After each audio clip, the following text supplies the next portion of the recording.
protokol yaratyapman. Ya'ni akslantiruvchi protokol. Bu degani foydalanuvchi to'g'ridan-to'g'ri aktivlarini markazlashgan birjaga qo'yish shart emas. O'rtadagi protokolga qo'yadi pulini. Web3 protokol. U deganiki hech kim boshqarmaydi. Markazlashmagan protokolga qo'yadi. Markazlashmagan protokol birjaga buni akslantiradi aktivlarini. Ko'rsatib turadi. Oracle orqali, ya'ni Oracle degan narsa bor, real hayotda bo'layotgan narsani blockchainga singdirish. Chainlinkdan asosan foydalanishdi ko'p kishi. Chainlink Oracledan. O'sha orqali biz proof of stake qilib, agar bu birjada nimadir sotib olsa yoki sotsa, Oracle ruxsat beradi Pulni ko'chirish. pulni ko'chirishga.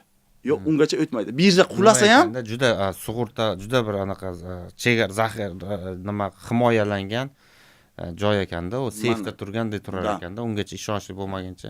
ya'ni markazlashgan birjadagi qulayliklarni Ishonchlik darajasi yuqori bo'ladi, lekin ishonchlilik darajasini saqlagan holda ushlab qolamiz. Bu narsa birinchi marta miyamga kelganda ChatGPTga yozdim-da. ChatGPTga yozdim, bu dedi innovatsiya va revolyutsiya qiladi kriptoda deb yozyapti. Dальше savol berishga qo'rqyapman. Hozir hammasini aytib tashlashsiz, davaychi bu yaxshi g'oyalaringizni hammaga aytib o'rmay turingda, buni yana gaplashamiz. Chunki bu o'zingizda nimangiz bo'lishi mumkin, g'oyangiz. Xo'p, endi nima suhbatimiz ham ancha cho'zildi. Bitta narsani so'rab olay demoqchi edim sizdan. Men ham juda xohlayman o'sha yangi qo'shimcha qiymat yaratadigan texnologiyalardan foydalangan holda O'zbekistonda yangi ish o'rni qilaylik, iqtisodiy salohiyatini oshiraylik va nihoyat odamlar qo'pol aytganda nima bo'lyapti? IT yo'nalishida o'qiyotgan bolalar ko'p bizda hamda.